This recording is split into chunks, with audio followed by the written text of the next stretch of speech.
Sometimes the grass isn't greener on the other side. It's green where you water it, and we water the grass here. Tell us what it was like being at the dunk last night. That was the most chaotic environment I've ever been in my life. Friars is title town tonight. Here's Pip, guarded by Gillespie. Steps back, spins, fires. Woo! Pip gets. Who run shit like me? Top 5 basically. I still play for keeps. Ain't no fantasy. Hey. Ladies and gentlemen, welcome back to Divine Providence. This is season 2, episode 2. I am with Mike and Mac, as always. Gentlemen, we're turning the calendar to fall. You know, the Big East schedule is starting to trickle in. We got a lot of stuff going on. It's the weather is kind of starting to change. This is my favorite time of year, weather-wise. Playoff baseball is right around the corner. Fantasy football is here. College football is here. The NFL is here. So, you know, we're turning the calendar toward college basketball. We're incredibly excited. Got some fun stuff in store for you today. Mac, how are we feeling? The air, you can feel it in the air. It's starting to get a little fall undertone to it. Like you said, football is coming. You got a couple day beers days left on Saturdays, maybe to mix in before it becomes, you know, full-on hoodie and sweatpants season. But once that happens, it's basketball season, and that's what we're all here for. You bet. Love a good hoodie. Who doesn't love a good hoodie? Oh, yeah. You got to love it. You got pumpkin spice. Are we getting into the pumpkin spice yet? I had a shipyard with the rim. Don't shoot the messenger here. They're delicious. They're delightful. Had one so far. Thought it was a little bit premature for the shipyard, but they're just so good. I don't know. Is that too early for the pumpkin? No, you know, I think that the pumpkin thing, I've never really been into the pumpkin thing. I will say this, a nice cinnamon sugar rim on a cider, a hard cider, you know, sure. I think that's elite. I'm not a huge pumpkin guy. Not a huge pumpkin. Really? Okay. Yeah, I was not by design, not by like time of year. Tripped and fell into some Angry Orchard. I might get a little hate for that one, but tripped and fell into some Angry Orchard last weekend. And that was like, all right, we're here. Like, it's football season, basketball season's right around the corner. Like, big Angry Orchard guy in moderation. Angry Orchards are good. The woodchucks are good. Have you had a woodchuck? It's the same thing as an Angry Orchard. Those are pretty solid too. But yeah. We're closing the book on summer. Leb and I we're just talking. I just got back from the vineyard. That was like a summer send off. Any vineyard fans out there? I mean, place is the best. Leb and I were just talking all the local watering holes, Nancy's, the Ritz. We were at Seafood Shanty, so a great time. But that's gonna do it. You know, we're on to basketball season now. That's it. Yeah. And Mac, I know Alabama already lost, so you might just be skipping right over college football season and right into basketball. I could. And listen, once November 3rd hits, I am basketball first in every sense of the word.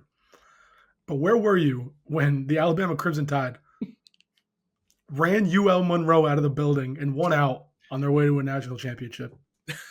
I could see them winning out. It's going to be tough, but it's possible. Yeah, I could see it. I can't see the Patriots winning out. Brutal start to their season. Drake May might not be the guy.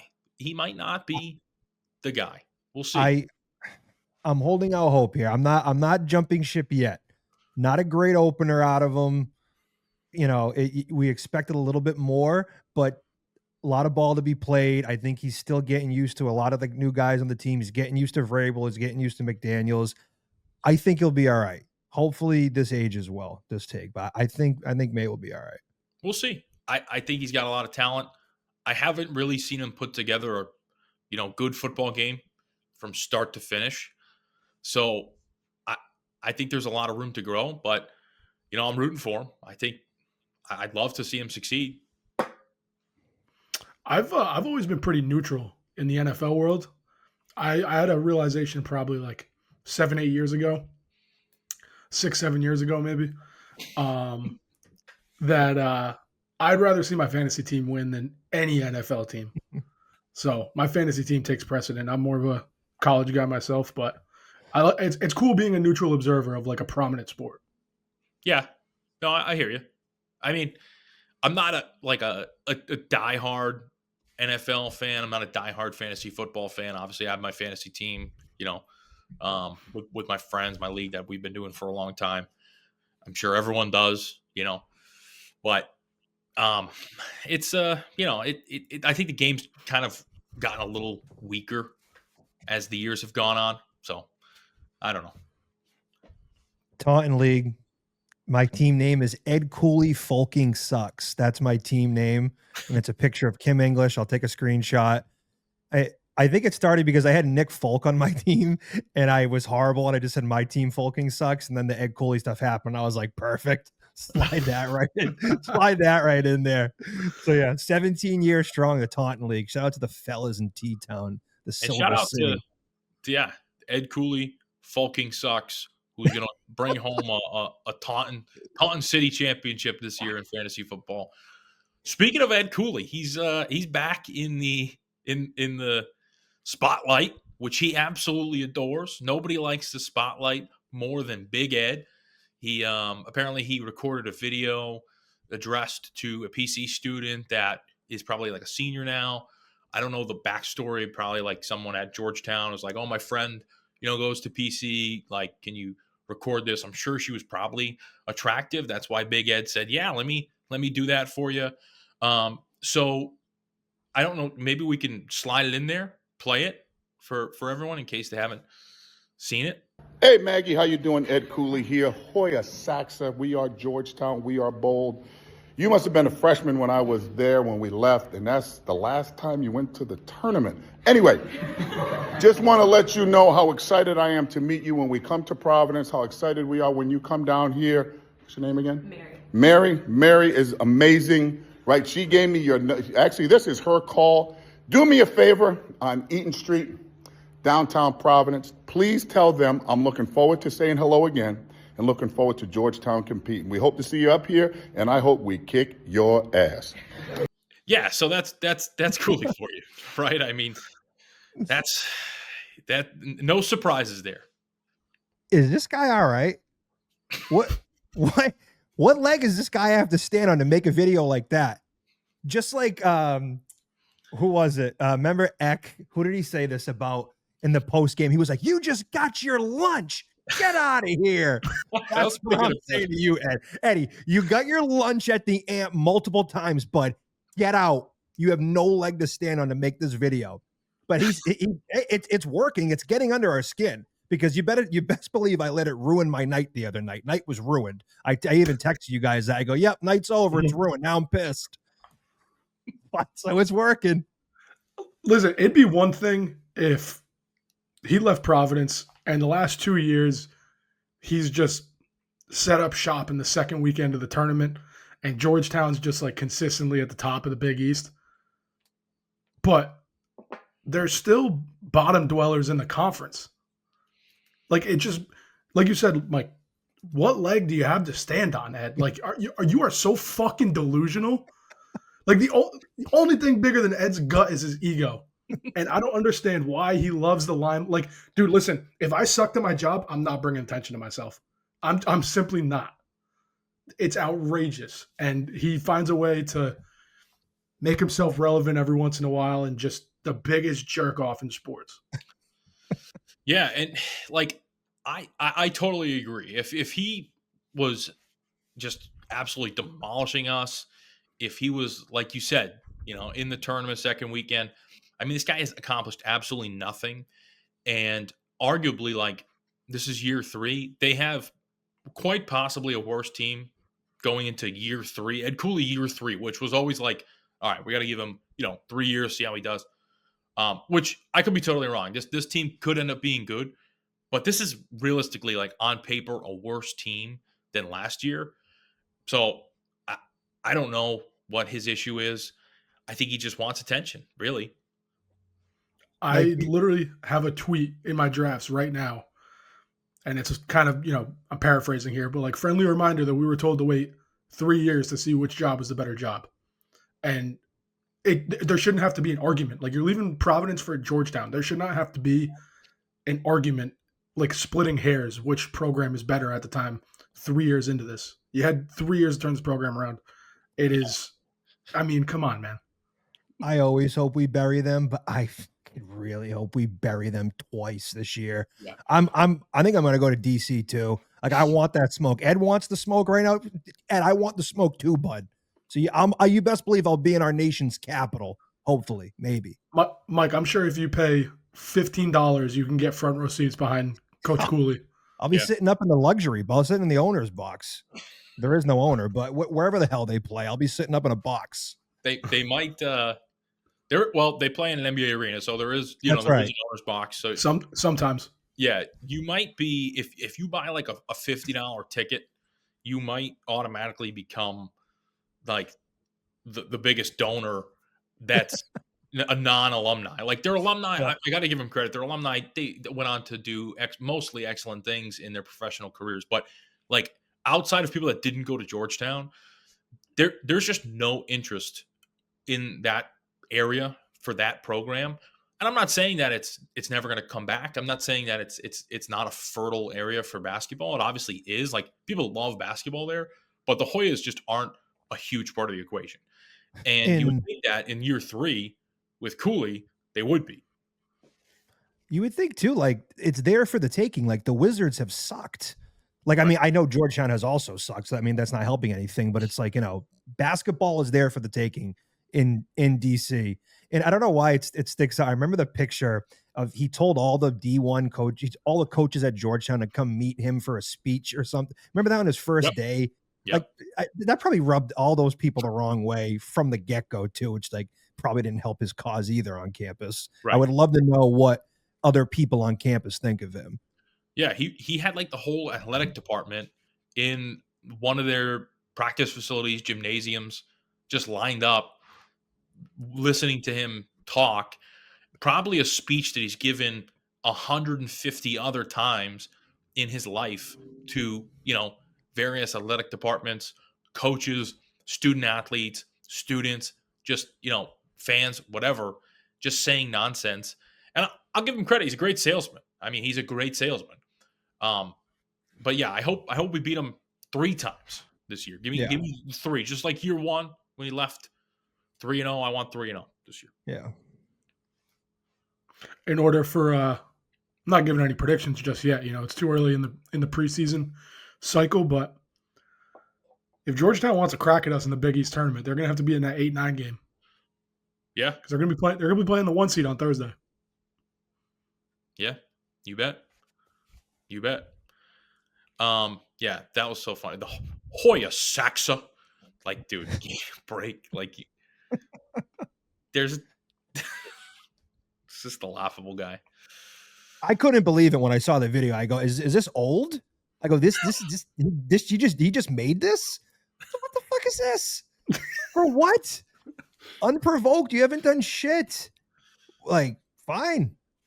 Yeah. Fine. Ridiculous human being. But moving on, we got some stuff to talk about on our side, right? The Friars side. So kind of what we had in store for you guys today was we're going to kind of try to go through the roster a little bit, get a little more in depth with some of these guys. So one of the things about the transfer portal, obviously it has helped us so much this year, rebuild this roster. They've invested so much money. But I think with that comes a lot of unfamiliarity with a lot of players.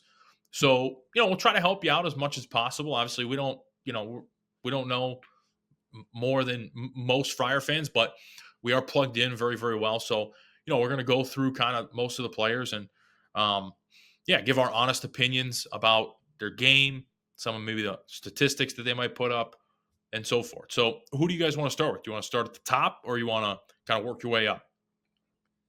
But before we get going, I did want to shout out Billy Donovan getting inducted into the Basketball Hall of Fame very quick. We did mention the others on the last podcast with trivia.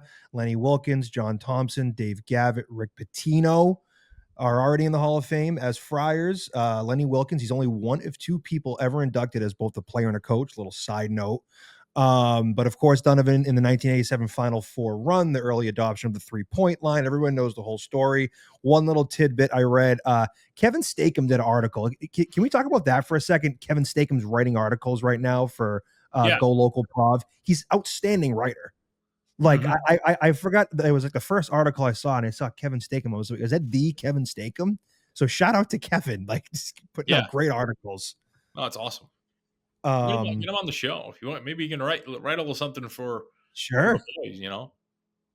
He had one tidbit in there. I don't know if you guys knew this. So Donovan, he got drafted by the Jazz, released and picked up by Pitino with the Knicks, and then he ended up getting placed on waivers. And I think because that was when his career was over. And he tried a career on Wall Street, and he did the whole 9 to 5 for a little bit. And he was like, "This is not for me." And he ends up hitting up Pitino again when Pitino was at Kentucky. He gave him an unpaid grad assistant job. He was there for 5 seasons. He went to Marshall. He actually recruited Jason Williams, White Chocolate. I don't know if people knew that. And then he ended up going to Florida. He had a record of 467 and 186, back-to-back national champions. Only two other coaches to ever go back-to-back. That was John Wooden. He won a quick 7 in a row. I don't know if that's good or not. And then Coach K won 2 in a row. So shout out to Billy Donovan. Congratulations on getting inducted into the Basketball Hall of Fame. Yeah, that's huge. And finally got his jersey retired from little old Providence College last year. So shout out to Billy. Long overdue there. And a lot of people don't realize this is when you get inducted into the Basketball Hall of Fame, it's the Basketball Hall of Fame. So it's not a Hall of Fame for, the NBA. It's not like the MLB where you got Cooperstown. It's just for, Major League Baseball players. It's the Basketball Hall of Fame. So they're taking his college career into account when inducting him into the Hall of Fame. So they're taking his playing days at PC into account. He was obviously a great player at PC, even better coach down the line at, Florida and now with the Bulls. But so that's something we should be really proud of. Getting a Friar that actually played for PC into the Hall of Fame is phenomenal. Yeah, and I very good point about just it being the Basketball Hall of Fame, because even a guy like Rick Pitino, he's sure as shit not getting in for what he did with the Celtics or the Knicks. Right. He's Larry Bird's not walking through that door. But yeah, he's a Hall of Famer because of the stuff he did at Providence, the stuff he did at Louisville. You know what I mean? Like, that is why Rick Pitino's a Hall of Famer. And I think it was cool. I didn't tune into Billy Donovan's full speech, but I thought it was cool that Pitino, who was his head coach at Providence, that was their initial connection. He's the first guy next to the podium. And that's a big moment. And that doesn't happen without Providence. So speaking of Friar greats, right, we have a few potential Friar greats on this team. So, I mean, who do you guys want to start with? We could go, like I said, we can kind of go bottom up or top to bottom. What would you think is best? I think I think it's pretty clear at this point who we think the starting 5 is going to be. So I think maybe go around the horn, talk about the 5 guys we're going to see on November 3rd when the ball's tipped. And we can kind of bounce around. Yeah. Well, let's start with Corey Floyd. I mean, this one's the easiest one, right? Corey Floyd is entering his 4th full year with PC, transferred from UConn. Guy bleeds black and silver. Glad that he didn't transfer. I know he had that conversation with Kim. Kim shut the door. I think, Corey's going to bring a lot this year. There's not much to say about Corey Floyd that hasn't already been said by PC fans and, podcasters and people in the media. It's all good stuff. We're incredibly happy that he's the captain leading the way. What are some things you can kind of expect from Corey Floyd? Mike, why don't we start with you? So this is Corey Floyd's team, and that's a fact. And the more I hear about a lot of the practices is that we're going to see Corey Floyd handling the ball a lot more than I think people expect. We haven't really seen him do that in the past as much. It looks like he's going to be doing a lot of it. So I think, his ball handling and him being strong with the ball and trying his best to distribute is going to be huge for this team. Corey, his point average has gone up every year, so we hope to see that go up again. And if he can consistently knock down the three, I mean, the sky's the limit for Corey Floyd. He's got great size for the Big East. He's a solid defender, and a lot of these younger guys, they're going to look up to him too. And I think he's a great leader for this team too. So I'm looking forward to what Corey is going to bring to this season, and we know what kind of guy and what kind of character he has, and that's exactly what Friartown needs. Yeah, I think and we kind of touched on it when we talked about the Zoom call earlier in the offseason. I think for Kim to having historically just kind of let guys go when it's time, they want to enter the portal. Hey man, best of luck to you. That's fine. But for him to kind of literally slam the door on Corey and say, listen, like, you are everything that embodies Friartown. Like Mike said, this is Corey's team. And I think there's a lot to be said about that in a world where you can leave at any second. This is going to be Corey's 4th year, and that it's so rare in college basketball now. So just really on a personal standpoint, a leadership standpoint, all the props to Corey. And we did see him take, a little bit of a step forward last year. There was a good stretch where he was like the go-to scorer for the Friars. It was obviously, things were bleak, and it was, scoring was tough to come by, but you saw Corey kind of take that role and bear that weight on his shoulders, and it's something you want in a leader. So I mean, I don't expect him to be an All-American. I don't want to set that bar for him, but like, there's something to be said about having a leader, a senior leader, especially in today's world of college sports. Absolutely. And I mean, if you asked me where Corey would be 3 years ago, I really wouldn't have expected that he was kind of the guy that you're maybe almost building this roster around. Doesn't mean he's the best player. Doesn't mean he's going to be the most impactful, but he is kind of the centerpiece at the end of the day, on the court and off the court. I think in terms of his game, there's never been a doubt that, like, Corey Floyd, if he can be the Corey Floyd that, like, we know he can be and has shown flashes of being, then he can be an incredibly good Big East player, all Big East type player. He can get to the rim at will. He can, I think the one biggest thing with him getting to the rim is the finishing. I think if he works on the finishing and can kind of complete that a little bit, I think he's a very complete offensive player. He can shoot. He can get to the rim. I think once he adds in the finishing, he's going to handle the ball a lot this year. So I don't think he really has a choice whether or not to be a good ball handler. I'm sure it'll be fine. I think that's really the only concern, right? When you're looking at it and you've seen, PC teams have maybe a kryptonite, is it could be Corey Floyd as the ball handler, as opposed to like Corey Floyd, the off-ball guard or the slashing guard or the, spot-up shooter. So we'll see. I mean, there's a lot to see on the point guard side of Corey Floyd. We've seen plenty of the, off the ball side, but, I'm optimistic, but I think that's why he brought in Daquan Davis to make sure that, hey, if anything goes wrong with Corey's ball handling and point guard ability, well, you got a really good point guard that you can, just slot right in there.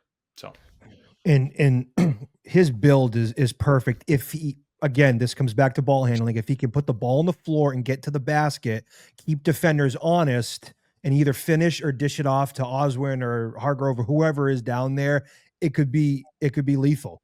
Or dribble, drive, kick it out to Davis or Edwards or whoever, that could be lethal for Floyd. Is, like I said, the ball handling and taking care of it. Yeah. Another thing that I don't think is being talked about enough, just generally, is I think this Friars team this year is going to play with a lot more pace, at least more than we're used to under Kim English. So even, let's say Corey does have some inefficiencies as like the lead guard. I I think, you get out in transition. There's very few guys, even in the Big East, athletically, that you would want running in transition over Corey Floyd. Mm-hmm. Like that outlet pass is going to Corey Floyd. Oswin comes down with the board. That outlet pass is going to Corey Floyd. Yeah. You got Jaylen Sers, Jameer Jones, whoever. Who knows what could happen? It's athleticism everywhere. Definitely. Defense is going to lead to offense with this team. They have to play good defense if they want to be successful this year and get out and run. They want to run. These wings can run. That's what Kim wants to do. And if you get into that half court offense, sometimes it's a slog for us. Like we couldn't get stops last year and we're back into the half court and we're trying to set something up. It felt like we were just kind of stuck in the mud. Yeah. No, I agree. Let me ask you guys this before we move on to the next player. At the end of the year, are we saying Corey Floyd is the team MVP? Yes or no? I think when you look at box score, I'm going to say no. I don't think Corey Floyd is very rarely do you see like junior to senior year massive leaps. I don't think Corey's going to stuff the stat sheet, but when you're talking importance, like behind closed doors, in the locker room, in practice, vocally on the court, he's an extension of Kim, I would imagine this year. As far as an X factor, maybe most valuable. But he's not putting up 20 points and 8 assists a night, I don't think.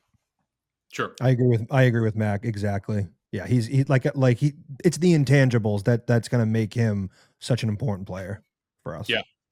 Yeah. I will say though, while I do totally agree with both of you, I think there is a side of Corey Floyd that we fully haven't seen yet, which is letting him kind of play the way he wants to play. And if he puts it all together, to be honest, he probably is the most complete player on the team. So I think it's a possibility. I probably would agree with you, though. I would say probably someone more like Sellers, Edwards, or Oswin. You're probably looking at for like team MVP. I think the avenue to Corey Floyd being like, let's say we look up in March and Corey Floyd's the leading scorer on the team. I think the one avenue to that would be it seems like Kim has recruited a lot of good shooters, and that's what he wants to do. But it feels like Corey's bread and butter is when he gets in the lane, stops on a dime, and can either spin, fade, or attack the hoop, kind of from that free throw line, elbow range. So I think ideally with shooters, you got to respect those guys, and maybe opens up the paint for Floyd. Definitely. Okay. I like it. Let's move on to the next guy, Jaylen Sers. So this is kind of like, I would say, my choice for like my player of the team that I'm kind of most excited about. Jaylen comes in as predominantly, a shooting guard, off-ball guard, but he has the size where he could play the kind of like a slashing type. Put up great numbers 2 years ago at UCF. Last year, didn't really play that much, kind of was battling through injuries. But here's a guy offensively, not to sound like Chris Collinsworth, here's a guy that can do everything on the offensive side of the ball, which is massively important when you have a lot of mouths to feed, right? So you need guys that can do a lot of things. Mac, why don't we start with you here? What do you expect from Jaylen Sers this year? I mean, he's a dog. Like Kim English has said, like verbatim, he's a dog. He seems like that alpha male that at least last year's team was missing. I think that's a role that Devin Carter kind of assumed 2 years ago. And he's a guy that could lead your team in scoring. You could look up in March and it's like, okay, well, yeah, that makes sense. He can score from all three levels. He's done it at the high major level, and he's just a flat out dog. I love guys that can come in and play defense and play tough. Lev, we saw him at the outing. He's built like a friggin' linebacker. Yeah. He's going to raise hell for Big East guards. Definitely. Mike, what about you? 3-level scorer here. What more can you want? He's played in the Big 12. He's got good experience. I am a little bit worried about the back injury and some of the time that he's missed. But that's just me playing devil's advocate here. But I mean, this is a guy who's just going to light it up for you. He's going to play defense. He's going to be physical, and it's just going to be a great addition to this team. And all these other transfers, they're giving you scoring here, and they played in big conferences here. Some of those other transfers we had in past years, they didn't come from really solid conferences. So I think that some of the experience that Sers had at Central Florida is going to pay off big in the Big East. So I'm really excited about him. Definitely. And I mean, that's the thing. Like, it is hard to predict, but when you look at as a transfer, I can't tell you if I've ever seen Jaylen Sers play a basketball game, right? I can't say that in good faith because I would be lying. But what I can say is, like you said, he has really good Big 12 experience, and by just looking at his body, you can tell that he can definitely keep up athletically, and he's good for the Big East. Like, that's a major factor when you're recruiting. And the transfer portal is so tough because you got like 100 guys, right? Say you're going through these guys. Everyone's contacting these guys.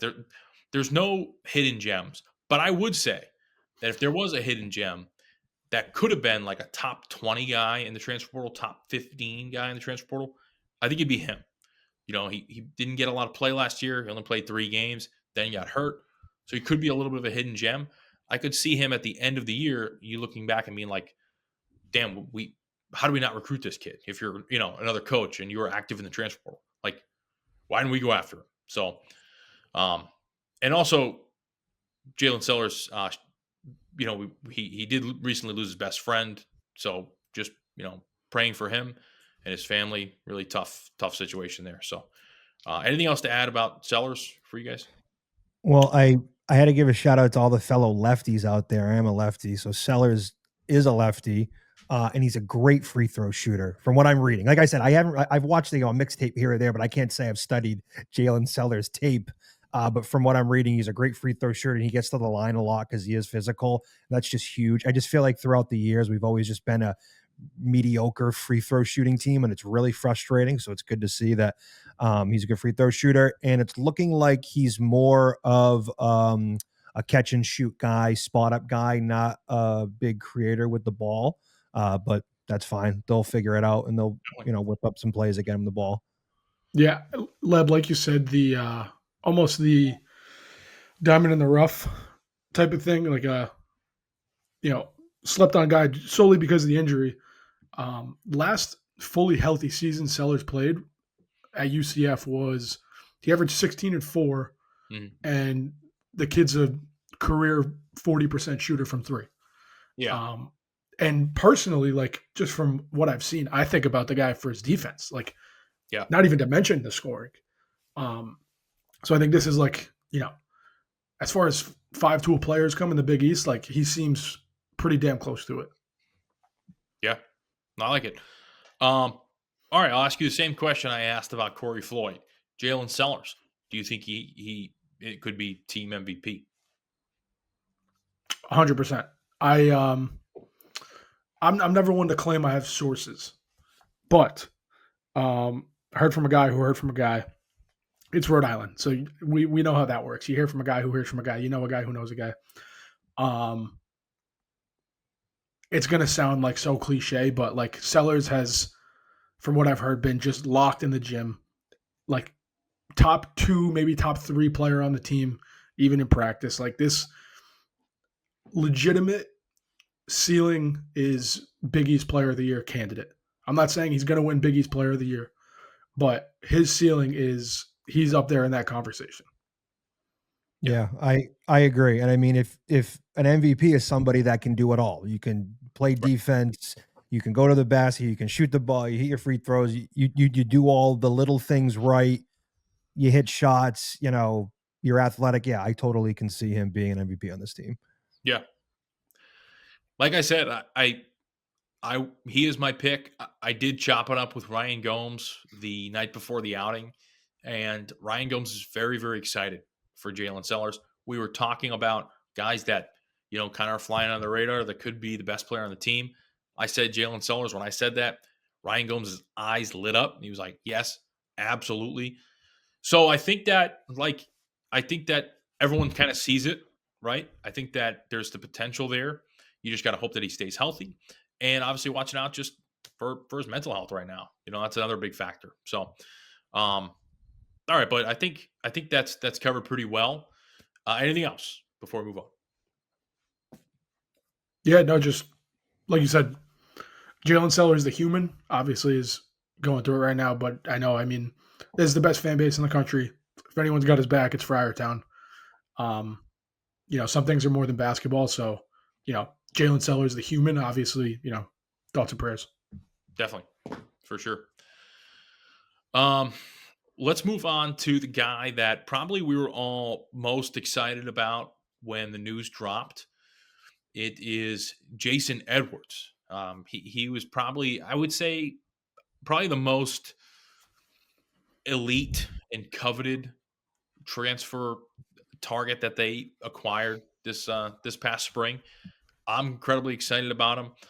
To help with Jason Edwards, we did bring in one of our members, technically, of our show. His name is Avid Mindsetter. You know him as. Now, him and Avid kind of have a little bit of a history because the Jason Edwards is a big Twitch streamer. He loves like going live on TikTok. He's all about the content on TikTok, which is great. Like, we love that. I think that's awesome. I've seen some TikToks of him recently, like, getting up shots in the gym. I think that's phenomenal. He was on a live stream, and everyone was trying to get him to say the hashtag the nub, because Evan Mindsetter said that he would show his nub if Jason Edwards commits to Providence. And he did commit to Providence, but we never got the nub.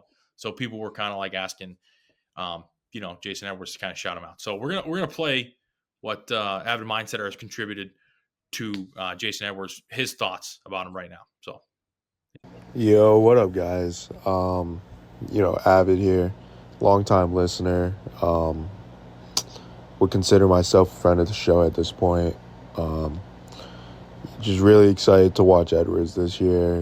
Even though he said I have a nub, in front of thousands, and then called me chopped on a live stream, and then, also said it like right to my face at the outing. But it is what it is. Like, he's our point guard now, so just gotta live with that. Gotta move. With Edwards, I just feel like he's gonna be an absolute beast this year, and not take shots at guys that aren't here anymore. But I think he's kind of gonna turn into what we all hoped JP would be by now.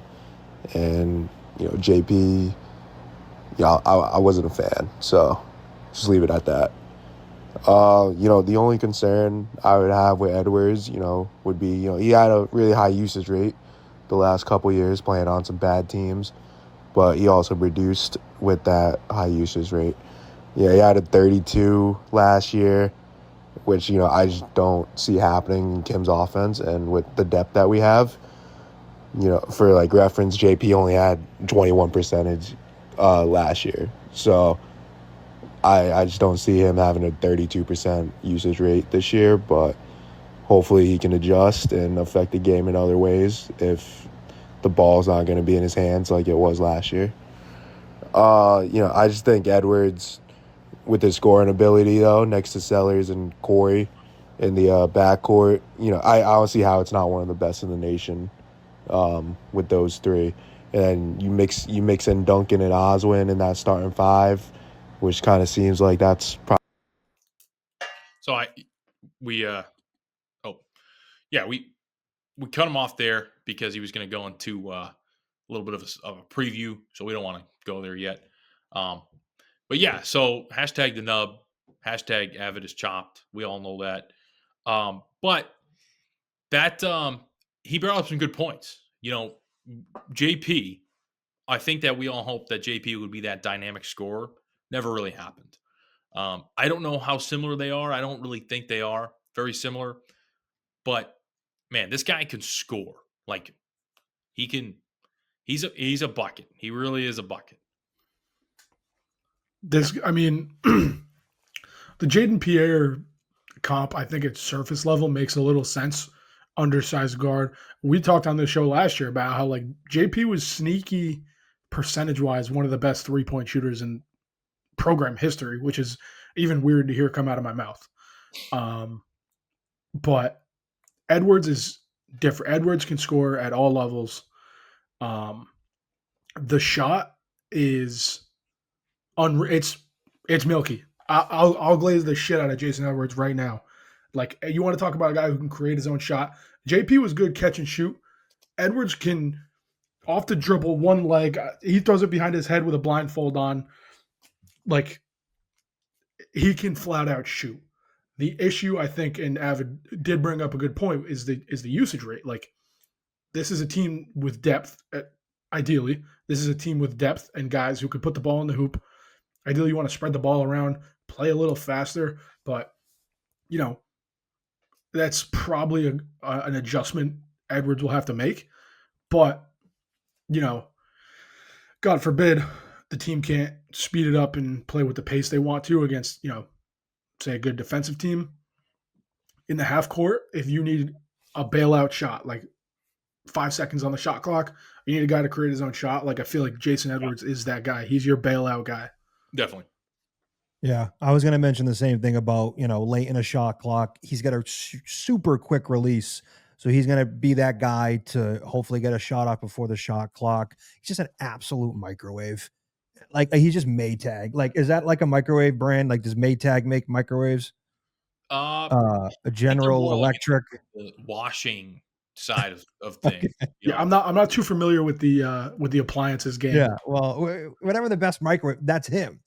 And again, we go back to it. Came from the SEC, Vanderbilt. Like, that's a perfect transition to come into the Big East. He's great off the pick and roll. Like, this guy will run all over the place. Send him a pick anywhere, he'll get around it. He's quick. He can create for himself. The only thing it looks like he isn't is a facilitator. Maybe that'll change this year. But just look for this guy to put the ball in the basket. I mean, can we say anything else? Like, Jason Erhun is going to put the ball through that net, and he's going to score points for Providence College, and I can't wait to see it. Yeah, it's going to be electric. I think that he probably will lead the team in points. I think that's the consensus. He should, at least. I mean, this is a guy that, you know, not to be Chris Collinsworth again, but here's a guy that averaged 17 points per game in what was last year the SEC, the greatest basketball conference. You know, some people say 2010 Big East, you know, whatever, 2009 Big East. SEC last year was the greatest basketball conference we've ever seen. Averaged 17 points per game in 25 minutes per game, right? I know we're talking about usage, all those things, but that's fine. This is a guy that you give him the ball, and he's going to find a way to score against literally anybody. And like Max said, his shot is milky. And, you know, I asked Avid why he was trying to do like this nonchalant thing, it sounded like, on his recording. But he said he's actually just under the weather. So he had a big weekend up at Sacred Heart. So, you know, we all know what goes on at Sacred Heart, speaking of milky. But yeah, I think that this is a guy that really should lead the team in points. Mike, just for reference, I asked ChatGPT what the best microwave brand is, and they said Panasonic is the most reliable. So Panasonic, interesting. Yeah, Panasonic. Like I said, not familiar with the appliance game, but Panasonic. Okay. Sneaky nickname for Jason Edwards, Tovman. All right. Panasonic. Okay, we got something here. Because, well, I just moved into a new place, and while we're on the microwave topic, I'll complain for a second. The microwave like barely works here. You have to press the popcorn button. That's the only way it works. I'm like, oh, that's great. Thanks for having that ready to go in the new place. So yeah, so my microwave's not working. So maybe I recommend the landlord get a Panasonic. There you go. Longevity and reliability, ChatGPT said. This is big. Yeah. The one other thing I wanted to add, so Edwards 6'1", 175. He's the exact same size as Daquan Davis. And I think one concern would be, if Floyd gets in foul trouble or something that happens, you could have a very small backcourt defensively, which could end up becoming a problem in the Big East, might get pushed around a little bit, working through screens. So we'll see what happens with that. But I think that is, we'll get into that later, is that my one concern this season is some of the size. And if someone, knock on air, Wood Burns, if Oswin were to get hurt or to get in foul trouble, and I know we have Hargrove, and I think Powell could slide in there too, but I get worried at times if someone gets in foul trouble and we have to go small, we might get bullied a bit. I hope I'm wrong, but yeah, that's something to watch. I would agree. I think that physically, I think as a whole, this team should be fine in the Big East, but there might be some deficits. The one thing I will say, and we'll talk about Davis in a little bit, but he's a junkyard dog. Like, you look at a guy like Malik Mack, or as we call him, Malika Mack. I mean, this is a guy that is just, he's frail. He's frail. He's a tiny little guy. He's a tiny baby, little tiny boy, and he gets tossed around. He's a very talented basketball player. So not trying to take away from him, but I don't think he's suited for the Big East. I don't. I think he's suited for conference, maybe a little less physical, or like European basketball. Not to go on a tangent about Malik Mack, but what they lack in size, they're going to make up for in strength. So I think we're in good shape. No problem. You do make a good point. I mean, not necessarily just to single out Malik Mack, but if a team has a small guard, you're running out of backcourt of potentially Corey Floyd, Jaylen Sers.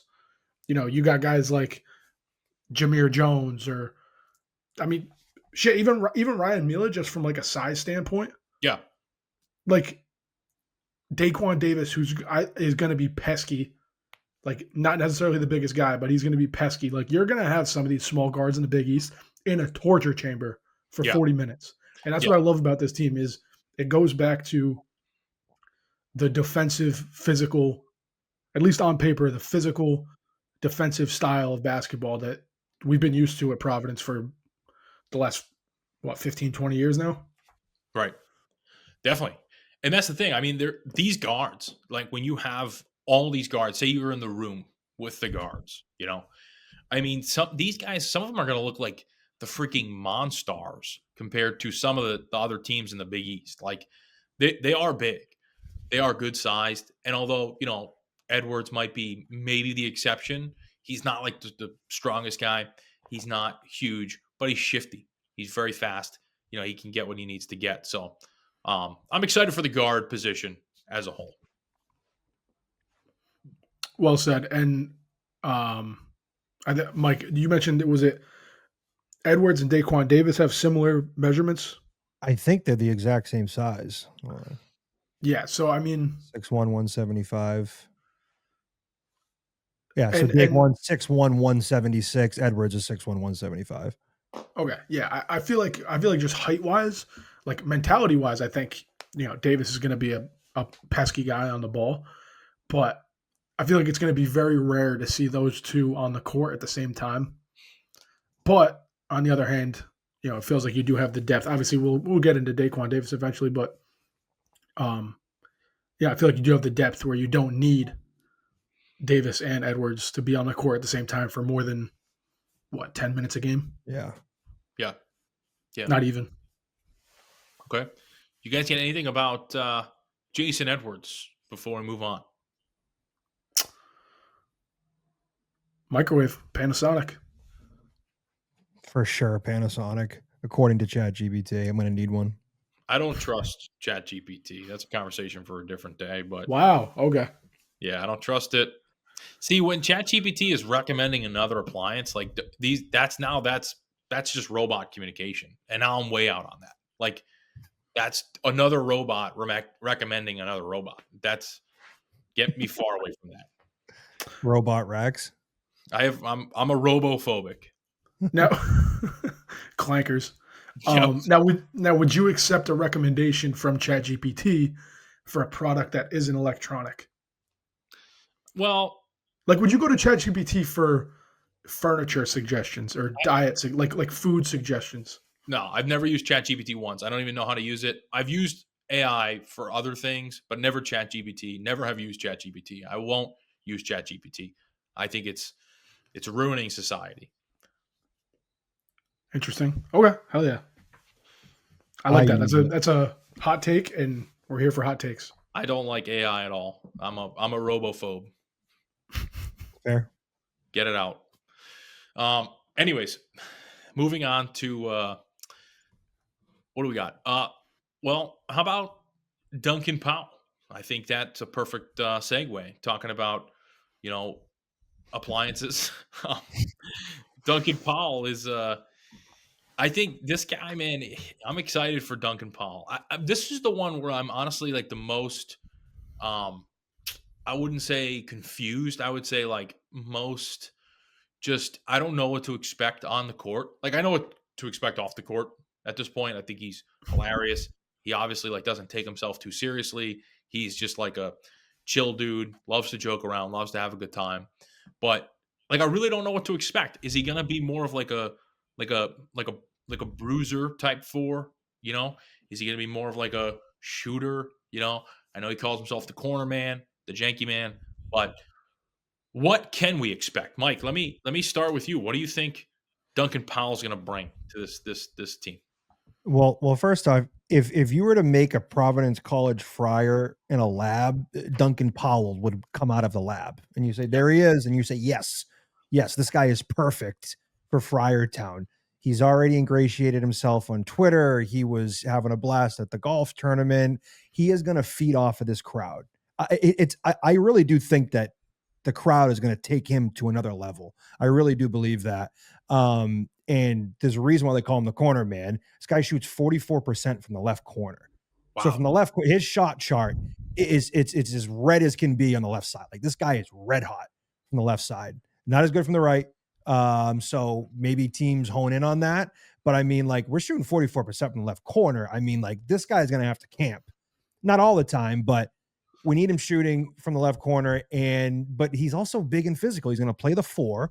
He's going to body down low. He can shoot with both of his hands. So I mean, I think he's going to be super effective down low.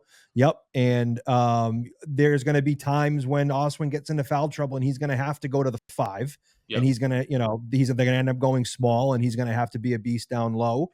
But maybe when, Oswin is in the five, that's when he can maybe hang around the perimeter a little bit more. But I love this guy's game. Again, I haven't really studied a lot of film on Powell. It's just kind of what I've read. And he seems like the perfect fit for this roster. Yeah. I feel like, honestly, we talked about players as just like as a human, like as a person in real life, like outside of the lines. Duncan Powell, as long as Duncan Powell is not Chris Santico, he can do no wrong in my eyes. Like Mike said, he is the quintessential Friar. He embodies just like this weirdness, this enthusiasm. So like Duncan Powell, the person, is awesome. He like on the court, like Mike said, he can shoot it, but do we need that low post presence that maybe we didn't get from an Oswin last year, or like because that was a area of scoring that was missing. So, hopefully Duncan's feeling a little janky a couple games this year, and he wants to bully guys down low on that low block. But he's another guy who's he's done it at the power conference level. He's proven it. It's not like we're taking flyers on guys from Chicago State or St. Joe's. Like there's a lot to be said, and I might repeat that a lot throughout the preseason. But to have guys that have done it, I was watching the NBA draft right after Duncan Powell transferred to Providence. They're showing Cooper Flag highlights, and Duncan Powell's right there. Like he's going up against some of the best competition in the country. Like proven, tested. He gave Cooper Flag a run for his money. When they played, he gave Cooper Flag a run for his money. Bryce Hopkins isn't coming into the amp and giving Duncan Powell hell. And I do think this is a guy who will feed off of, a home crowd, home environment, just because of his personality. So I totally agree. And when I think of Duncan Powell, I think of moments. I don't know what he's going to bring as a whole to this team, but I can tell you he's going to have some awesome moments. And I also think about when we never really got to experience this besides the first half of Kim's first year, but Kim with a power forward, right? So like you think back to when Kim was at his best here, which was for a very short period. Like I said, the first half of his first year, they had Hopkins and Oduro down low, right? This year you'll have Powell and Oswin down low. Last year you had Oswin, and Oswin was incredibly raw. He didn't really become like a college basketball player until like late January. Last year you had nothing. Kreist gave you nothing. Bonk gave you nothing. This year you got two very polished big men rather, in the same lineup, both offensive threats in their own way. And I feel like Kim really can do a lot with that power forward position. Oduro and Hopkins playing together was a dream. It wasn't meant to be because we would have been too powerful.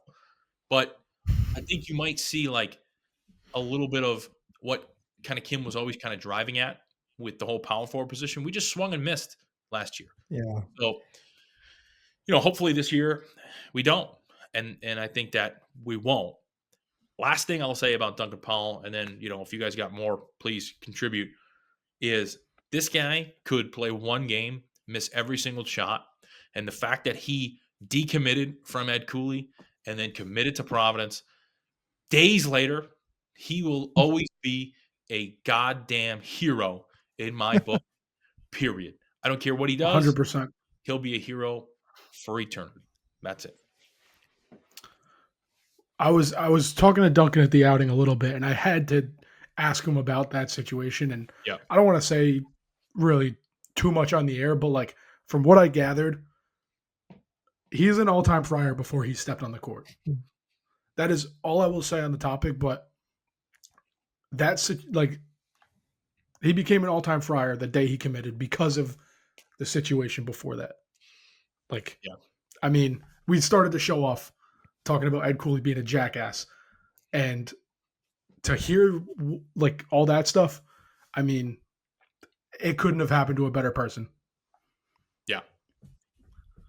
No, I mean, it's a match made in heaven, and for him to decommit from Georgetown and come here was just the icing on the cake. Best. And 6'8", 235, like he's going to be there. He's going to get on the offensive glass too. We have to clean up on the offensive glass.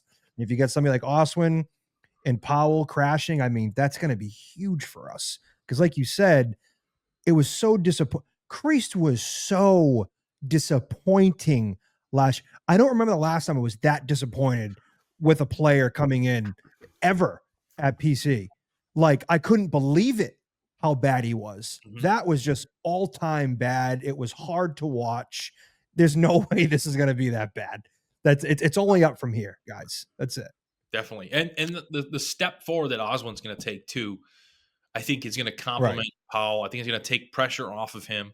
And yeah, Mac, like that conversation that you had with Duncan Powell, I was there for, right? And if we could share it on the air, then PC fans would literally get up out of their seat and run directly through their television screens, just in their living room, and put their head through the wall, into their neighbor's wall, through their neighbor's wall, through the other neighbor's wall. They would just be ready to go to war for this guy. So, like, can't say anything, obviously, but this guy is ready to fight and die for Friartown, and that's really what it's all about.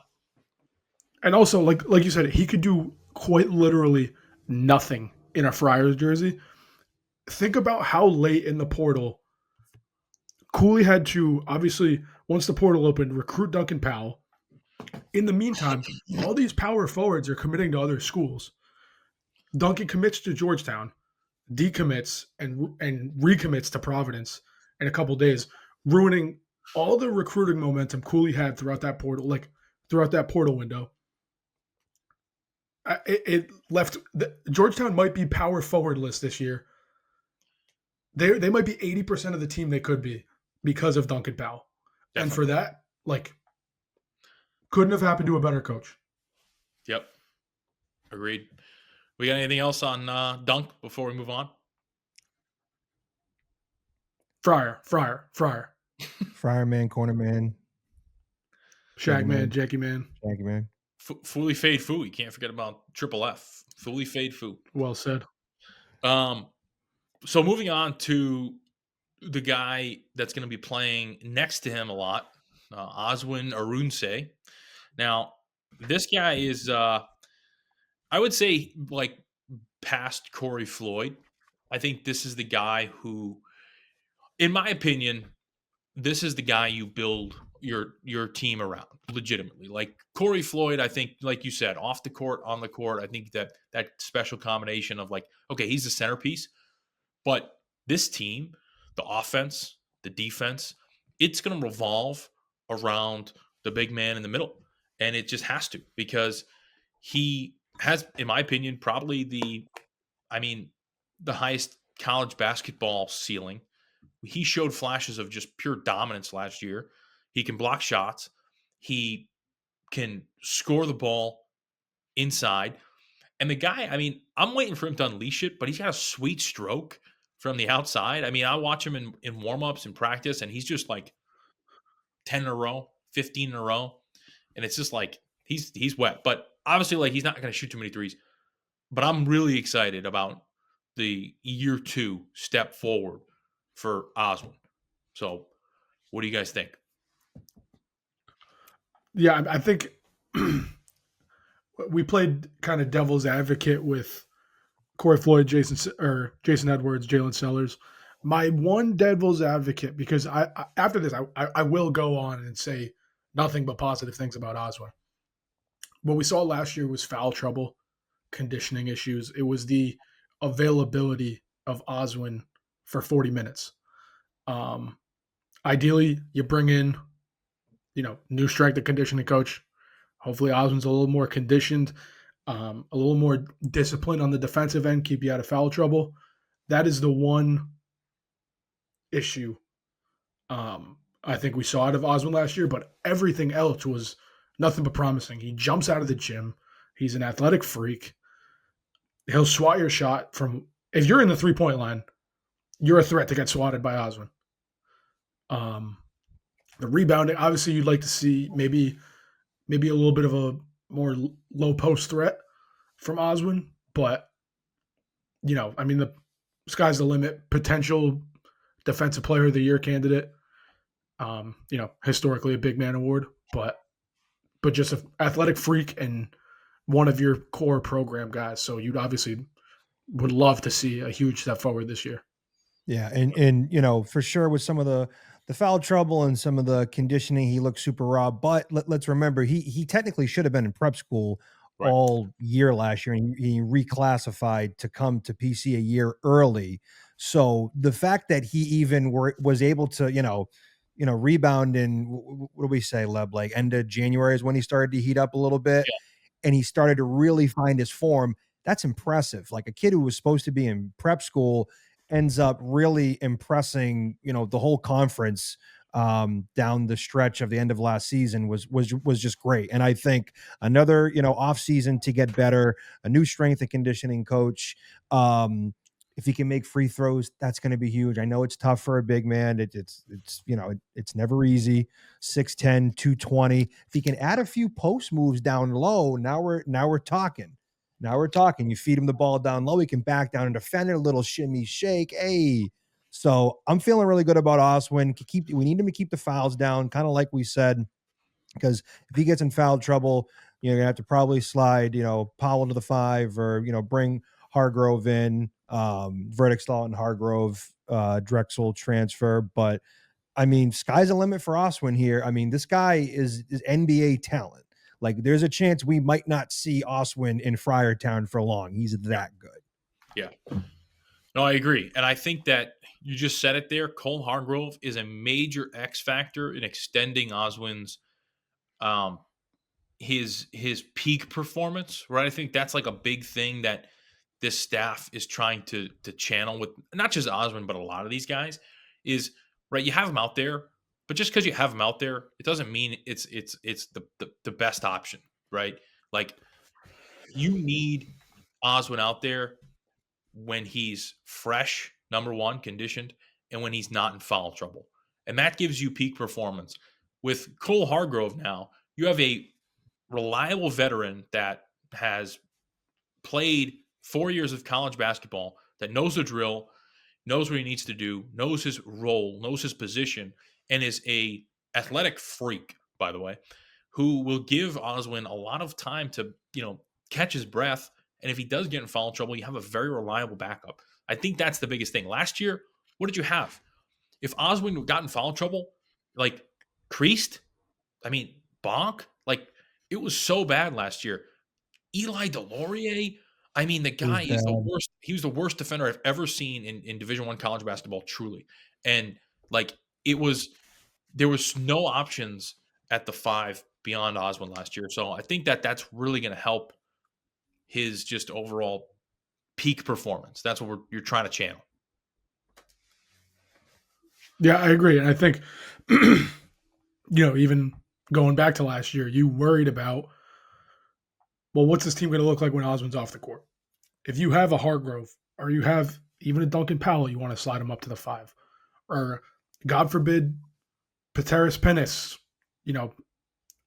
becomes a guy. Like, you have a little more insulation where, God forbid, Oswin can only play 20, 22 minutes. You don't have to worry for the extra 18 to 20 minutes when he's off the court. Because last year when Oswin was off the court, it was an avalanche. So the depth, I think we keep going back to. But it's how can we, in worst case scenario, if Oswin is off the court, supplement that with someone of equal or greater value to kind of, so we don't, skip a beat. He recorded 3 or more blocks in a game 8 times last season with the high of 5 against Seton Hall. And not to mention, like, even if he's not blocking a shot, he's altering shots. So he's just being a pest down low. And to have a guy with that kind of size down low, especially in the Big East, just huge, man. Like he could become the best big man in the conference by season's end. I agree. And I think there's something to be said, like, as a big man too, for just general feel of the game, like where to be, whether you're boxing out for a rebound or positioning yourself to defend a shot or how you're guarding a guy in the low post. Like, I think Oswin coming in as that raw talent, you're going to start to see that feel kind of come in gradually. And, in the best case scenario, we do see a much more polished Oswin, less raw, because, you're going into year 2. So who knows? Though, that block number could go even higher this year. Yeah. Yeah. All right. Anything else about Oswin? Before we go into the bench, this isn't necessarily about Oswin, but before we go into what we think is going to be the bench,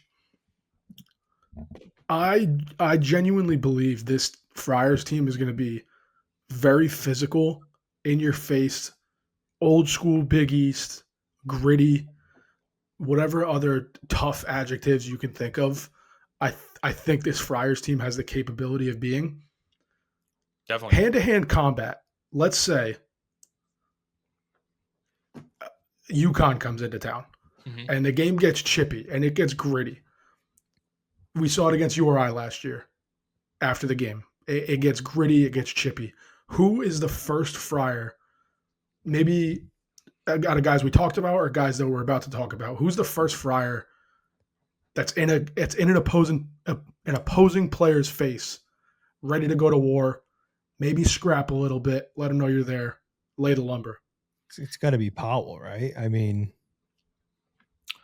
Depends on who it is, man. If a guy that played here before and he's now wearing red, and maybe he's the one that gets a little scrappy, then I think that's got to be on like Corey, or maybe even Rich Barron. I feel like Rich Barron would kind of die for these guys. But if it's like if it's a UConn guy, there's no prior blood, then yeah, I'm going Duncan Powell. I think he's a warrior. I think he'll lay his life on the line for this team. I think because here's my thing, and this is the one thing I do struggle with a little bit. The guys you have returning, you have Corey and Oswin, obviously. You have Rich and Ryan Mila. I feel like those 4 guys do have a little reserved personalities. Like Corey Floyd is the leader of this team, but I'm not sure if you've seen like vocally being the alpha dog. It's more of a lead by example type of thing. Yeah. So I don't know. I think Jaylen Sers could be a guy who just like, let's say Jason Edwards is driving to the hoop and Bryce Hopkins gives him a little hip check.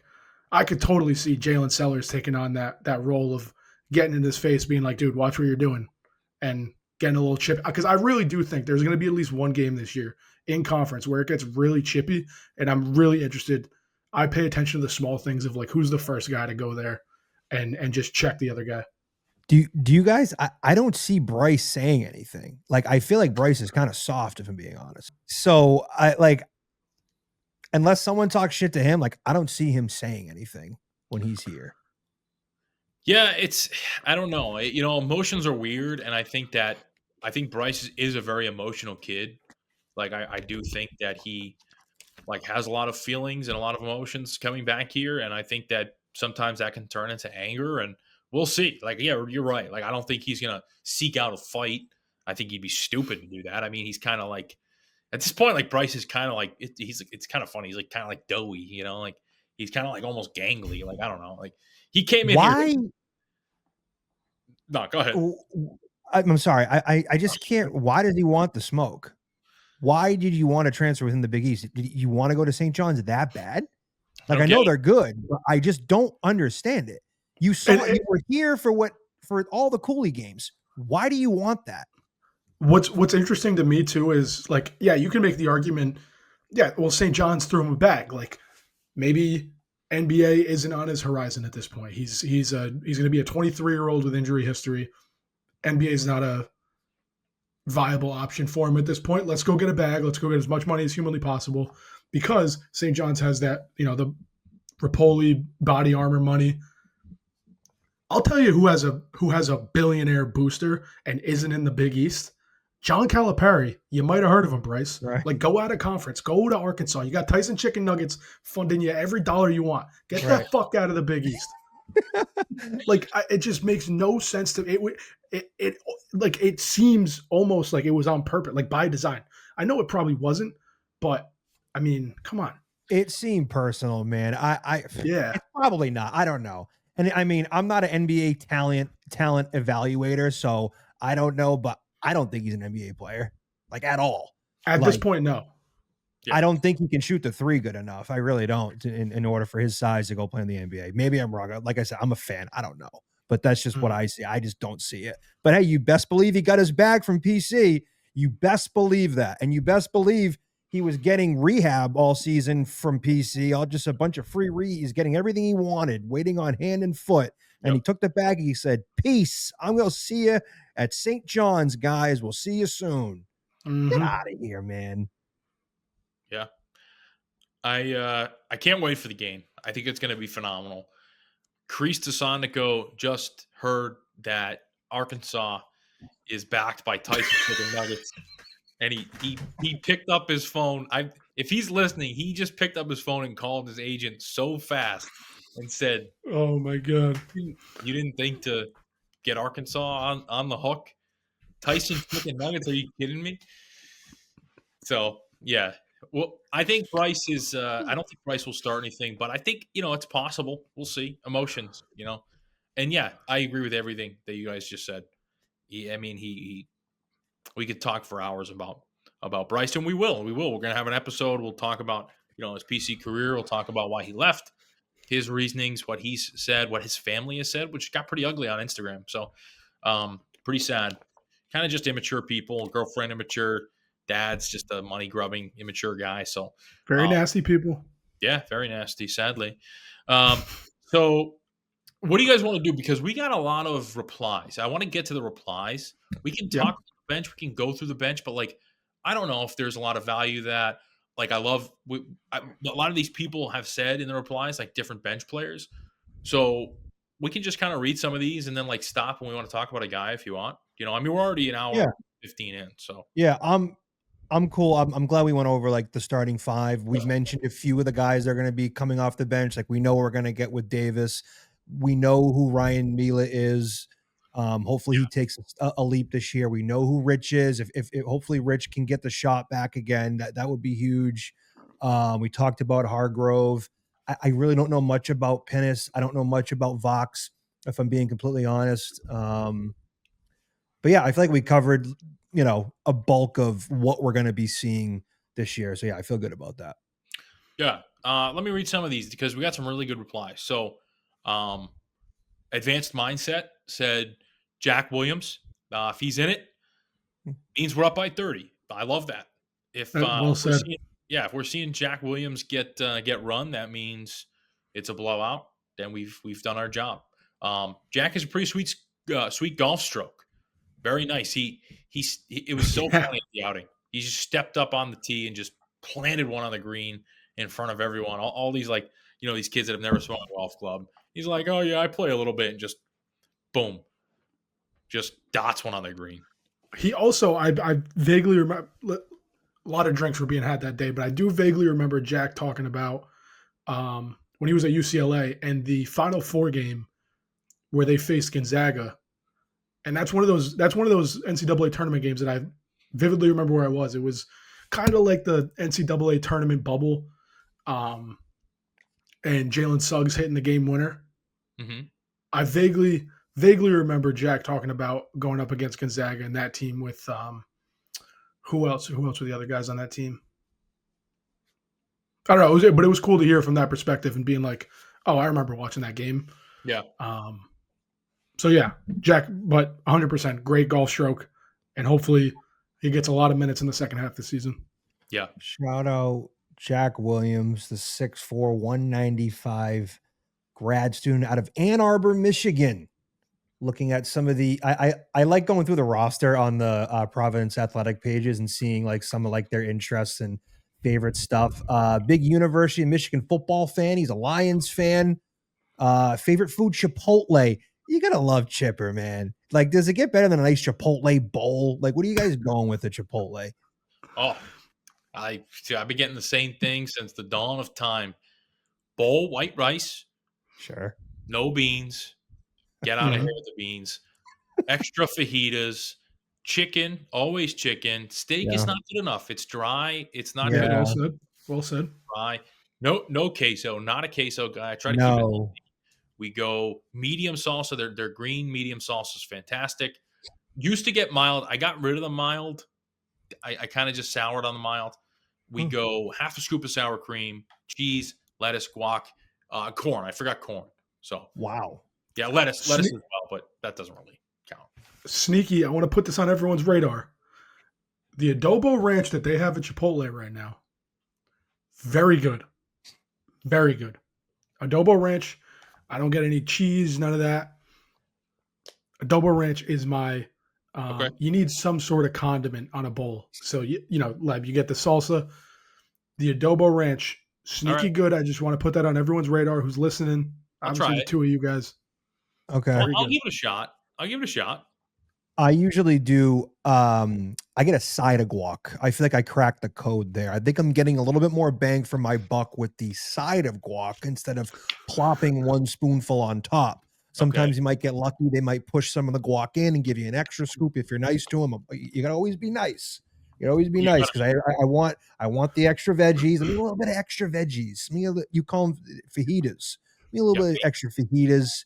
Yep. And then, but sometimes you could crack the code too. If you go half chicken, half something else, you might get a little bit more than what you bargained for.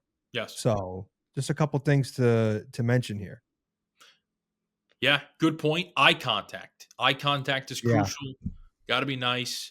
Yeah. Say hi. How are you? Hi. No. little bit more, please. Thank you. Yes. Thanks. Oh my God. Yes. Thank you. Yes. And for the love of God, never order through the app. Never. Because they will skimp you. They will skimp the me? shit out of you. Of course they will. And they're going to forget probably your side of guac, probably your chips. You got to be right there. Be like, please, I need the side of guac. Fill it. Come on. Their guac is good, man. I'm sorry. It's quality. It's quality guac. I mean, it's good guac. It's not Condesa level, but it's good guac. Shout out Condesa. Best Mexican restaurant in Rhode Island. Not even close. Oh. But Chipotle's guac is very solid. Very, very solid.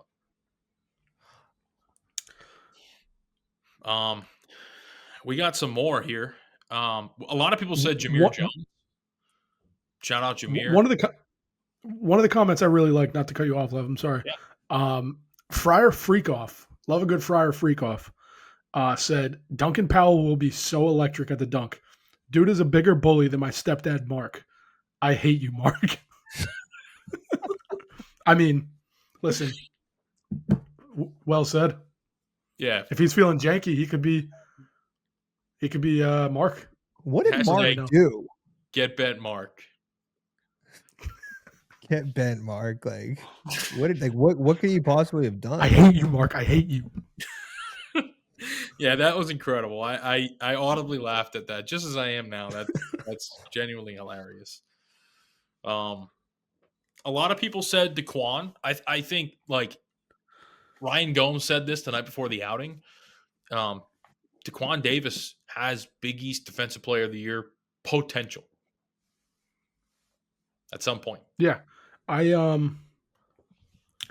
really like the fact that he's coming off the bench because, I mean, this is a kid who was originally recruited by Kim, obviously decommitted. We've talked about this, but he came back to Providence. Everyone always finds a way back home. Daquan Davis found his way back home. And this is a guy with 3 years of eligibility left now. So super exciting to be able to see, potentially how he matures as a player and, grows his skill set in Providence. Like the growing pains you got out of the way at Florida State freshman year. Now he comes in, he's a pesky on-ball guard. He can distribute the ball. He can shoot the ball. It's someone worth being excited for. And, if I were to give a projection right now, he's probably the first guy off the bench. This is a backcourt with a lot of depth. We've talked about Edwards and Floyd and Sers, but Davis, I feel like, is definitely a guy that hasn't been talked about enough about his impact. And the 3 years of eligibility, I think, is something worth noting because he's a pseudo 4-year guy. He's a program guy. He's one of your core young guys. Yeah, that's going to be big. When Floyd needs a blow, he's going to come in. He's going to handle the ball for you. He's not going to completely wow you scoring the ball. Hopefully that improves this year. He averaged 8 points a game last year with Florida State. But, like you said, he's going to be a beast defensively. He can drive to the basket, get fouled, go to the foul line. So, yeah, I'm excited to watch Davis. Yeah, and I think that the one biggest redeeming quality about Daquan Davis is it was talked about in the offseason that he accepted being, the backup point guard for this year, but, with the goal in mind to have the starting job next year and maybe even beyond. So, he's not coming in for instant gratification. He's buying in to what they have going on. He's buying into Kim, which almost he's done twice now. So I'm really excited about Daquan's career here. This year, I think it's going to be a mixed bag. I think he's going to play great defense. The other thing, too, though, is we've never been a good team without a good backup point guard. You want to talk about, sure, lacking a backup center or center off the bench last year was massive, but what about point guard? You didn't have anyone to come off the bench that you could rely on. It was that was a major hole. You go back through the teams in the past that have been good. Jared Bynum, Malik White, Lawan Pipkins. These are all guys that were maybe starting off on the bench and they knew their roles and they played them well. So I'm very excited for Daquan. Yeah, and you mentioned, you brought up the Jared Bynum thing. I had a thread that I was mentioning to you guys off air about back in April, kind of comparing him to Jared Bynum, and we don't have to get into it now, but like the pesky on-ball guard, there's something to be said about having depth in your backcourt. You know, anyone who knows college basketball will tell you what wins games in March. It's your backcourt. God forbid something happens to one of your lead guards, or, you want depth at that position. And God forbid, best case scenario, Daquan stays here all 3 years. He's eligible. Who knows what he turns into? That is Pandora's box. Like, he could be one of the premier guards in the Big East for all we know. I mean, he was a highly recruited kid. Say what you want about Kim, but like, if Kim English isn't the head coach of Providence College, Daquan Davis is not here. Mm-hmm. And that's just a fact. The Baltimore connection, he recruited him initially. And I'll talk more about it when we go over the season preview later in the preseason. But like, say what you want about Kim from an X's and O's standpoint, he's one of the premier gatherers of talent in the country. Mm-hmm. And I think that is a fact that you cannot argue. Yeah. All right. Anything else about Davis before we move on? Nope. Okay. Yeah, a lot of good replies. Couple people said Kreese DeSonico. Couple people said Jameer Jones. Obviously, we talked about Jameer. I think probably the overall maybe highest like NBA ceiling on this team. You have like Oswin. I think maybe like you could probably put Sellers in that category for potential NBA talent. But Jameer Jones, definitely NBA potential. A lot of people said Ryan Nealon. Very excited for Ryan Nealon. I think you're going to see, like, we know what we're going to get from him. I think you're going to see him shoot a little bit more, and I also think you're going to see him handle the ball a lot. So, any thoughts about what you're going to see from Nealon this year? I don't know if you guys have. Oh, go ahead, Mike. I was just going to say, you hope he's just been working on his jumper and his 3-point shot nonstop this offseason. That's what's going to get him minutes if he could put the ball in the hole. But he did impress last year as far as like taking the ball to the basket, and he did have some like pretty shifty moves, putting the ball on the floor and going to the basket. I remember when he started to get cooking a little bit, I was shocked. I was like, holy shit, like I did not expect this from him. So I think he was a huge surprise to a lot of people last year, and he was able to rebound the ball pretty well for his size. So if he can knock down some shots, I mean, watch out for Mela. But no, I'm excited to see his leap from his freshman year. Yeah, I think when we were talking about Corey Floyd kind of being the X factor, when you talk most valuable player, not necessarily from a stat sheet perspective, I think that was Ryan Mela last year, in the sense of you're in a season from hell, and Ryan Mela comes in under-recruited out of nowhere and really like didn't necessarily wow you or play all Big East caliber basketball, but he was in a season from hell. He played mistake-free basketball, and that's really all you can ask for. Like he'll probably mix in some point guard this year. He's got the size. Mike, you mentioned the jump shot. I saw a clip probably a month or two ago now, but Mila has been working on his shot like that. It looks smooth. I genuinely think November 3rd, that first jump shot that goes up, a lot of people are going to be like, whoa, like what was he doing in the offseason? Like, it's a quicker, more pure release. Obviously you hope it translates to a higher percentage. But I think what Mila brings to the table is a consistent floor. And in a season like last year, that's kind of why he stood out, was because everyone was in the basement and Mila was just like, all right, I'm right here. I am Mr. Consistency. Mm-hmm. And in a 12-win season, like, that's all you really want. Yeah, definitely.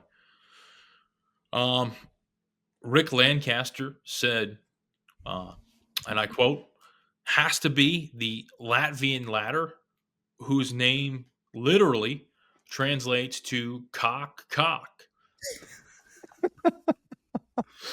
So he's What's crazy is Patera's that, first of all, that's a great nickname. So shout out to Rick Lancaster. yeah.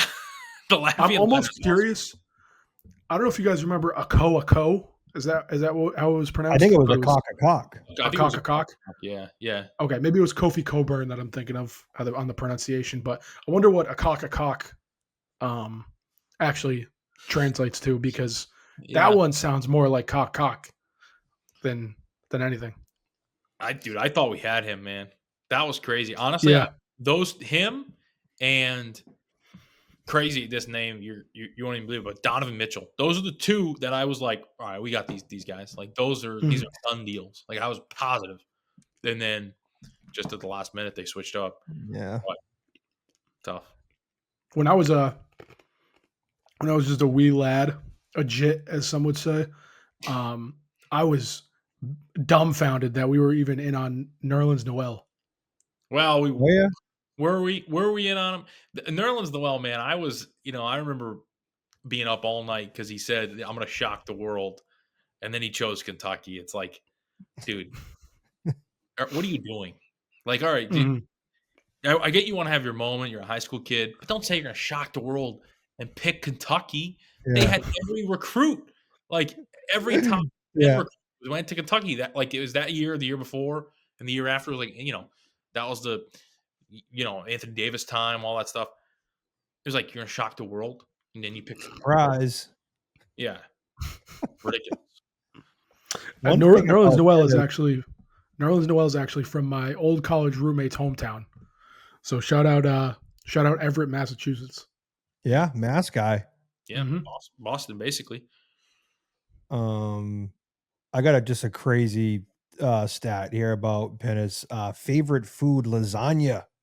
I love reading this stuff like this. That's all I got about Pennis. I don't know much about him. I mean, he's from Latvia. He competed in the U18 European Championship in 2022. He averaged 8 and 6. But yeah, lasagna. What do you guys think about lasagna? Overrated as a yeah, whole. I'm not a lasagna guy. Yeah, overrated. Now I wonder if given the Rhode Island demographic and the listenership, that may be a little bit of a hot take. Yeah, but I agree. I just think there are other forms of noodles served with meat and cheese that could be much better for the palate. I don't know. I think lasagna, it can get a little messy as well. Yeah. I mean, if you put a piece of lasagna in front of me, like I'm going to eat the thing. Yeah. But I'm not I don't know if I've ever sought out lasagna in my life. It would be like I come home and mom's like, hey, I made lasagna. And I'm like, all right, I guess that's what I'm eating tonight. Like, hopefully we get some bread, you get a little salad on the side, and you're having a nice Sunday dinner. But I've never ordered lasagna at a restaurant in my life. I've never ordered lasagna, not once. Messy, though, I don't agree with messy. I mean, are you eating it as a sandwich? I don't know about messy. No, but I'm saying like just it can fall apart. Eating lasagna. The layers. No, not like, but you're cutting it up with your silverware. It can fall apart. It does fall apart. Yeah. You need to have a good lasagna to fork ratio if you want to have a good bite. So I could see that you got to pay attention. Get the meat, get the cheese, get the pasta on the fork. It could be. Now I'm not just fucking bare fisting the thing. Yeah. But like I would opt for some maybe tortellini or I don't know. There's other noodles with substance that you can opt for that maybe might tickle your fancy a little bit more. Yeah. You need lasagna with integrity, like not. Yeah. You know what I mean? Yeah. Bolognese is better. Bolognese is better. Mm-hmm. Yes. But I don't know why I mentioned FIBA, but he last played Latvia Estonia basketball league in 24-25. Average 7 and 5. So he was playing a form of professional basketball. I don't know what the competition is like in Latvia, but that is where they got Pennis from. And other than that, in lasagna, that's really all I got for you. Yeah. How many times in this episode has talking about college basketball players led to a food conversation? Well, I'm on the roster and I'm clicking on the guys and they have their little bio and I'm Going to Yeah. the favorite food. I'm just thinking about the tangents we've been on right now. Chipotle, you get the extra guac, maybe some bolognese. Like That started from Jack Williams, so big shout out to Jack. mhm. Yeah. Um, It's the creased curse, dude. Yeah, Tyson chicken nuggets. That dude, was the one. That was the What? one that was like not. Yeah, that was more organic. Like talking about food because you were talking about them being a big donor to Mm. Arkansas athletics. Half college basketball, half food podcast. Daquan Davis loves buffalo wings. Who doesn't? Great shout. Buffalo. Now, are we ranch or blue cheese guys on this program? I know I knew this would happen, and everyone's gonna hate me, but it's always been ranch since day one. It's always. If I had a pick, it's blue Let's go. cheese. Oh, Yeah. all right. We're two for three. We're 2 for 3. Yeah, I don't like blue cheese, man. I think it's not good. I'd rather just eat the buff wings straight up. With Really, nothing no on it. sauce. But I'm Okay. saying that because, like, if I'm being honest here, like, I can't really do the dairy, so like, I'm just eating. Oh, them shit okay. Yeah, straight up. I forgot. Yeah, you're not a dairy guy. Yeah. Oh, I mean, trust me, I am. I would love some dairy right about now, but it would just not be great. So, I'm just eating that shit straight up. I got wisdom tooth surgery in about a week, so I think I'm going to be on a straight up ice cream diet once Yeah. that happens. There you go. Like just no solid food, so dairy is going to be my go-to. Mashed Dude, potatoes. Yep. Pineapple, man. Pineapple. Really? Yeah, anti-inflammatory. You eat a lot of pineapple before it, heal real fast. It's a real thing. It's a real thing. Love Interesting. pineapple. I'm going to ask ChatGPT. Yeah, chat. Yeah, ask your clanker. Ask chat. Ask your fucking wire back piece of shit.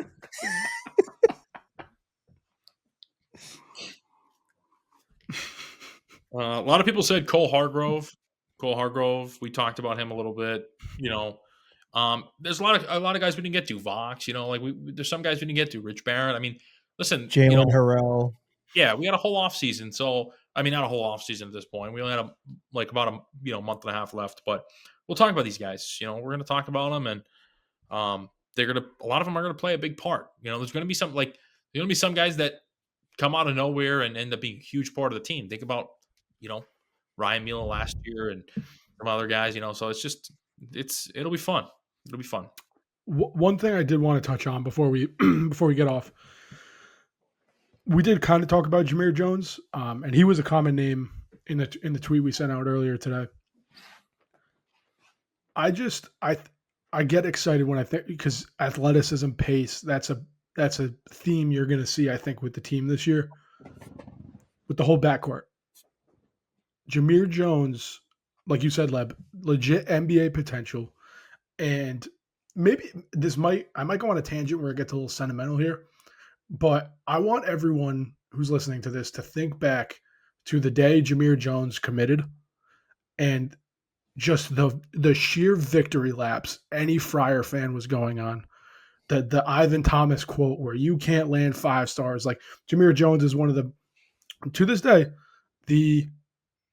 one of the highest recruited Friar recruits, in program history. This is a guy worth getting excited for. He jumps out of the gym. He's built like a brick shit house.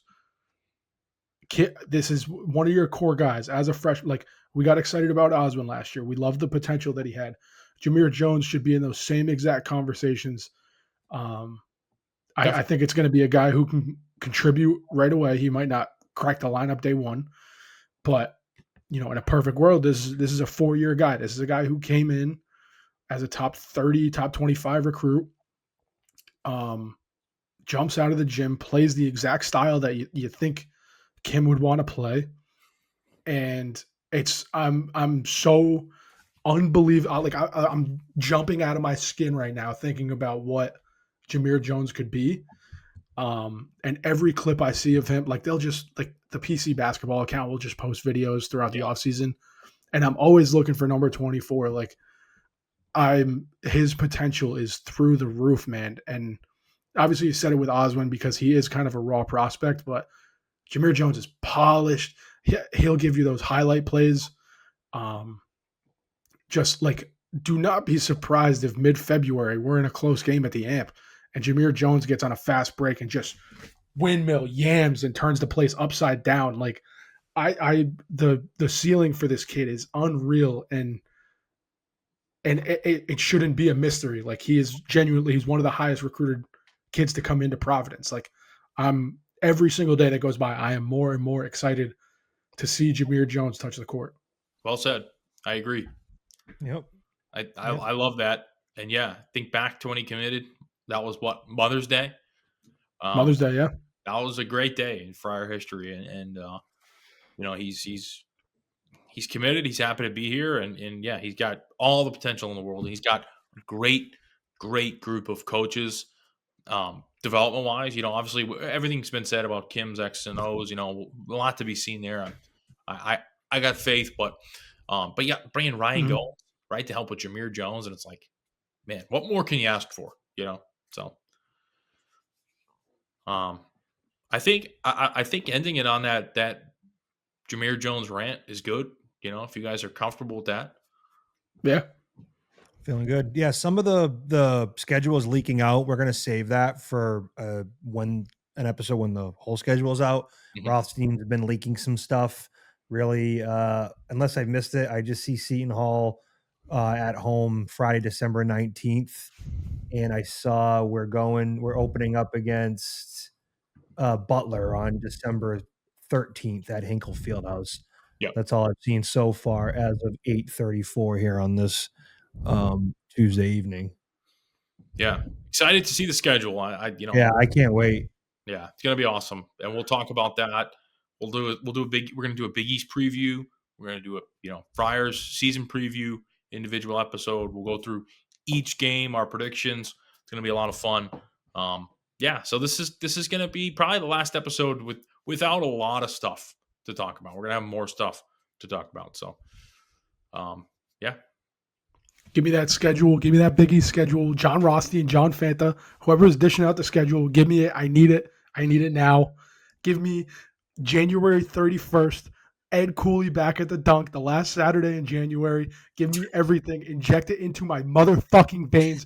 We're 55 days at the time of recording from college motherfucking basketball. It's 8:30 at night. I'm about 6 Captain and Cokes deep. I've kept it in this entire episode. I'm so fucking fired up. You guys have no idea. We're talking about real basketball. Real basketball that's going to take place. I cannot fucking wait. I love it. I gotta watch, dude. I need Mac to come sit with me at the amp this year. I need to watch a game with both of you guys. I feel like I got to tone it down now. I feel like I got to tone it down at the amp a little bit. Why? I had Fried Friar, I think Fried Friar one time was like, dude, you are a nut. I'm like right above the barrier in the like right above the little sponsorship signs, and I'm shaking the bar, like the actual railing, like getting fired. Like I'm a nutcase. You give me a couple tall boy, like I feel like I got to tone it down a little bit. I'm getting up there. You guys haven't seen anything yet. If something switches in my head and I could become an absolute fucking maniac because of this team. I don't know what it is. Like, is it because we always have a chip on our shoulder? Yeah, we have the ability to beat anybody, but we could also lose to anybody. I don't know what it is. Like something clicked in my mind like 32 years ago, whatever the hell, I started to understand what the hell was happening. And I've been a complete nut job ever since. These folks, I told you guys upstairs, these folks, they could probably hear me right now. I can hear every step that these people above me take at the new place. And you best believe you're going to hear everything in this Providence basketball season coming from this vocal cord. Yeah. I'm up every morning at 6 a.m. because I can hear him walking. I'm fucked. If you're still with us at this point, this is good stuff. Yeah, you're scary hours on Divine Providence. Our neighbors here, as PC fans, our neighbors hear a lot of Fs, right? Multiple different Fs, multiple different types of Cs. Fs and Cs. A lot of S's. Well said. Go off. Yeah. So, shout out to our neighbors because it's not easy living next to a PC fan. So, Well, they can't say anything now. There's nothing you can do now. I'm dealing with whoever's up going on up here. I did end up going up there and giving the old knock on the door and saying, "Hey, I'm a human. I live right there below you. So if you could just mind it just a bit." See, I don't know if you could hear that. So we'll see where I'm at soon. I just moved in. Who knows? I could be back on Zillow next week looking for. I don't know what's going on in my life. I love it. I love it. I like that. You know, you're not shy to go up there, knock on some doors, and Had to. What's going on? You know, I was very polite. I recorded it too. So I was very, very polite. I sent it to my mom and she was like, "You were very polite." And I was like, "Thank you, Mom. Appreciate that." Shout out, you. Shout out Mrs. Eamon. She's an absolute saint. Yep. Same on my end. Yeah. All right. I think we're anything else you guys want to add? I mean, that was an unbelievable last 10 minutes. That was good. Yeah. That's about it. I think I just blew out every ounce of energy I have right there. I'm so gassed up for college basketball. We are Oswin Erhun days away from college basketball. Mac, we gotta get you on Mac, we gotta get you on the brown liquor every episode now. Yeah. Listen, all right.